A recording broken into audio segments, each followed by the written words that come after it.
So, pharmaceuticals it is. Let's chat with Laurus Labs on that note. The promoter has raised stake via open market, and you've also seen some fun action coming in on that one. The promoter holding, by the way, has now risen to 17.02% versus the earlier 16.86%. Let's welcome on board then Dr. Satyanarayana Chava, the founder and CEO at Laurus Labs. Satyanarayana, thanks so much for joining in. Recently, promoters have increased stake in the company.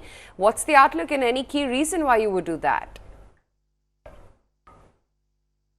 We have done some share purchase, but there is no specific reason. We wanted to acquire because this is the price where we thought is very attractive. We purchased close to 1.23 million shares as of now. Right. So what's the outlook then of the business that you're currently in? Share with us the kind of trends that you're seeing. As you're aware, we have 4 divisions within the organization. One is generic APIs, that is the leading division, where close to 90% of revenues are generated currently. And the other growing division is our CDMO, synthesis division. We have seen significant growth last year, and we expect to grow this year as well. And when it comes to the formulations, we have invested significant capex and opex so far. We have close to more than 400 team members working in our formulation division. We have approvals from various regulatory authorities. We're expecting some approvals from Europe and US this year. So we expect to gain significant momentum in our formulation division this year. We also have a small division on nutraceuticals we call ingredients that we don't expect to grow significantly, but it is also interesting for us with respect to our gross margin profile. Right. For a company like Laurus Labs, do you expect US giving more approvals is a big opportunity for your size?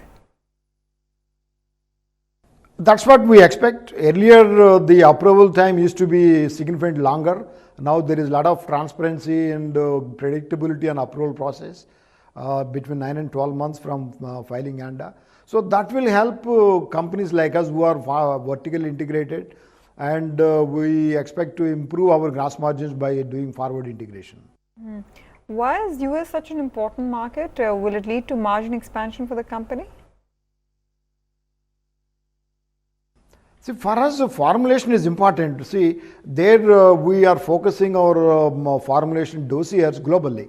We have filed in Europe, we have filed in US, we have filed in Canada, we are also filing in Africa. So for us, the revenue contribution for our formulations will be evenly spread across various regions. Our revenue focus is not only on US alone.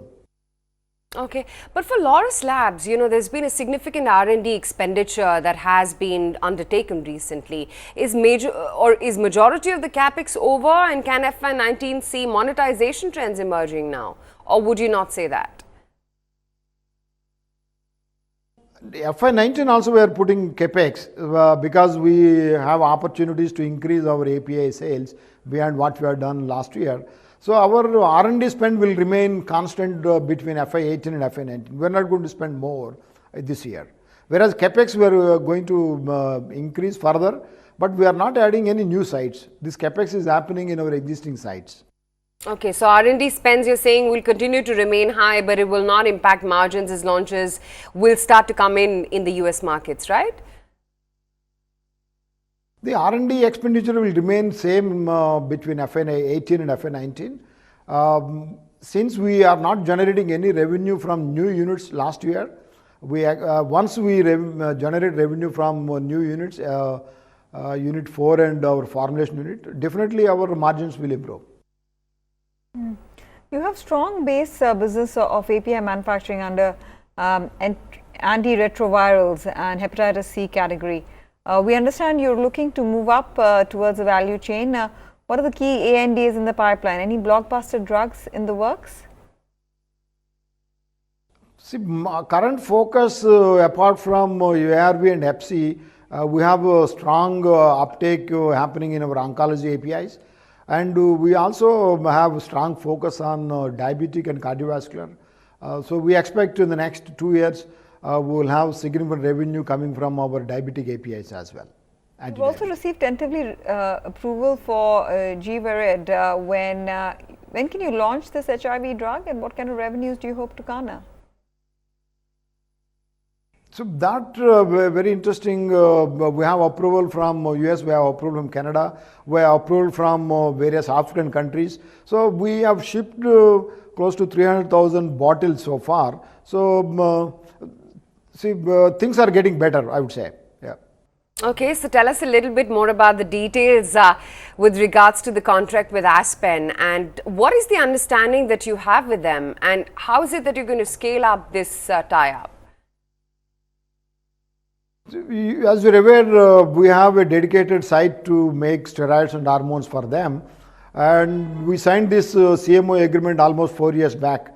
In the next few months, we expect to conclude all the technology transfers from our partner. And what we have completed technology transfer 2 years before were commercialized, and from the new unit, validations will be finished in the next few months, and commercial supplies will start probably middle of next financial year. And we expect at the peak it could be between 25 to 35 million. We are not sure right now when the offtake will begin. Okay, Mr. Chava, thanks so much for highlighting what's going on with Laurus Labs and what really is the strategy on this one going forward. Good to have you on the show. Where is Laurus Labs currently in trade? Let's bring up the stock for you. The rest of the pharma basket, of course, has been holding out well, and Laurus Labs also not really left behind. That too is scaling up quite smartly in trade as we speak. But there's